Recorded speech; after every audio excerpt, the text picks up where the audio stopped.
adalah gembalaku, takkan kekurangan aku.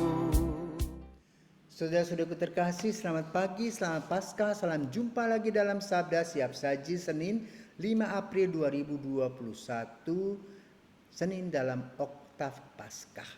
Mari kita berdoa dalam nama Bapa, Putra, dan Roh Kudus. Amin. Bapa penuh kasih, Engkau telah mengutus Yesus Putramu menjadi manusia, disalibkan, wafat, dan bangkit. Kini kami merenungkan arti kebangkitan, di mana kekuatan yang Engkau berikan melalui Roh Kudus-Mu telah terjadi dalam diri para murid sehingga mereka dapat mewartakan kabar gembira dengan sukacita dan damai sejahtera. Maka Engkau berikan kepada kami pun kekuatan dengan mengatakan jangan takut. Maka kami harus berani berjalan bersama-Mu dan melaksanakan tugas-tugas kami dengan sukacita, dengan keyakinan dan ketangguhan serta kesetiaan.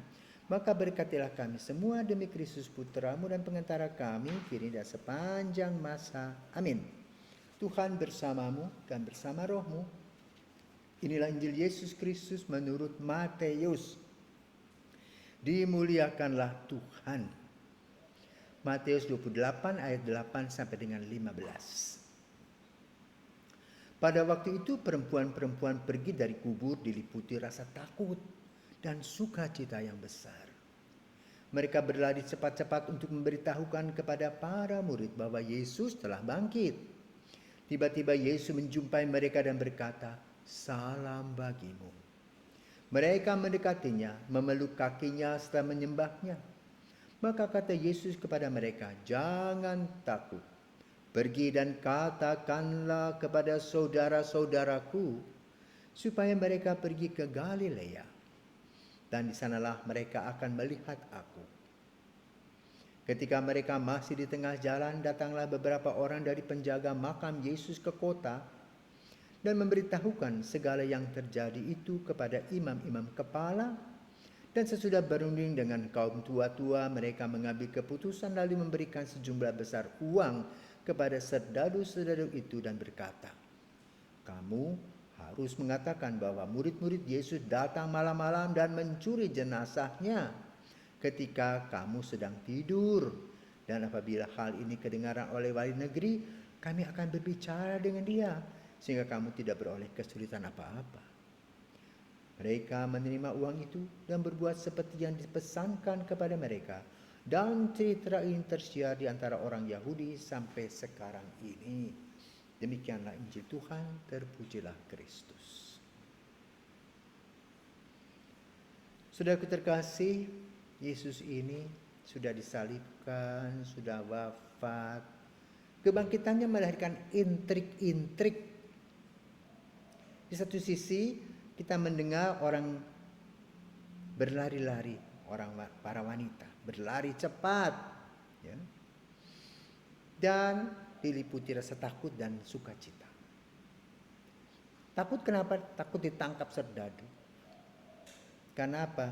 Yesus adalah seorang yang diawasi secara hukum. Sudah disalibkan, wafat.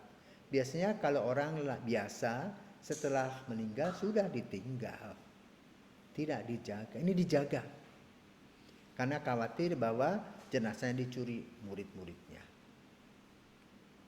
Yang kedua, para wanita dengan sukacita. Kenapa? Mereka mendengar bahwa makam itu kosong walaupun dijaga serdadu. Ya. Karena itu mereka dengan semangat memberitakan. Apa berita yang mereka tangkap? "Pergilah dan katakanlah kepada saudara-saudaraku di Galilea." Galilea itu di mana?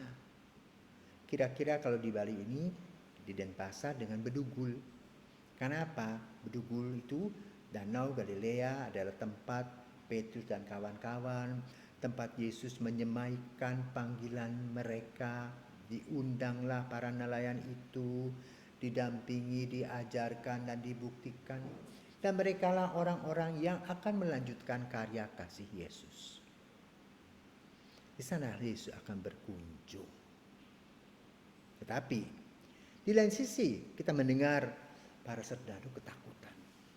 Maka mereka disogok untuk tutup mulut. Ya. Dengan mengatakan apa? Jenazahnya dicuri orang. Karena mereka juga tidak bisa mengatakan apa-apa tentang makam kosong. Dijaga.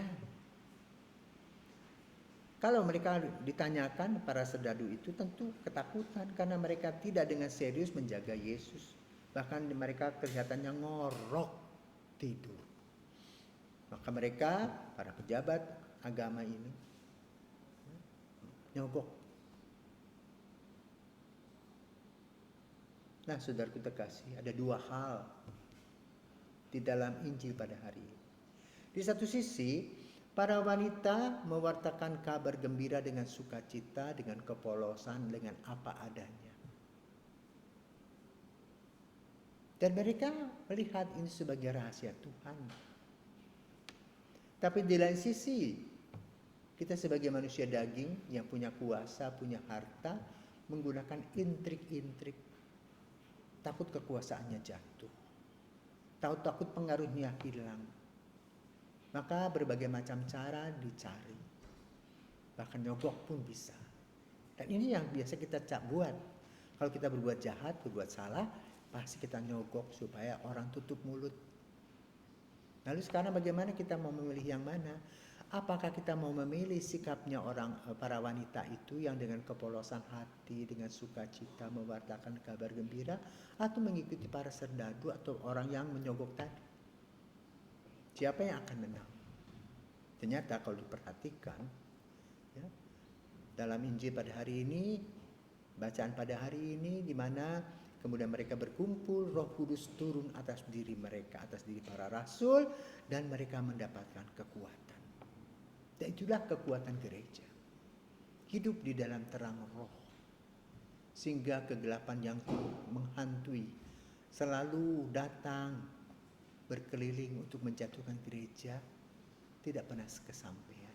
Walaupun nanti harus menggunakan darah manusia melalui kemartiran.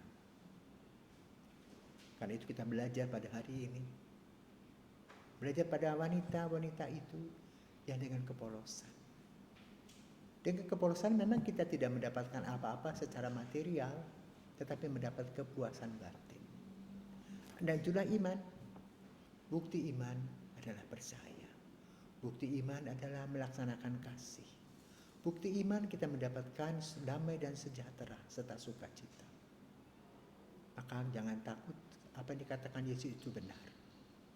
Dan kalau kita membaca selanjutnya bacaan-bacaan itu, Yesus membuktikan kehadiran mereka berjumpa dengan para murid. Tentu pada waktunya Yesus juga akan berjumpa dengan kita. Apakah kita mau? Pasti kita tunggu sapaan Yesus.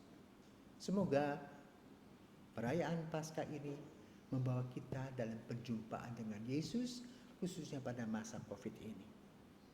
Pada masa di mana banyak orang sudah divaksin dan mendapatkan kekuatan baru. Dan semoga new normal bisa kita alami. Anak-anak bisa sekolah lagi, kita bisa bekerja lagi, dan kita bisa pergi tanpa masker. Tetap jaga stamina supaya kita tetap boleh menikmati hidup dalam kebangkitan. Selamat pagi. Tuhan memberkati.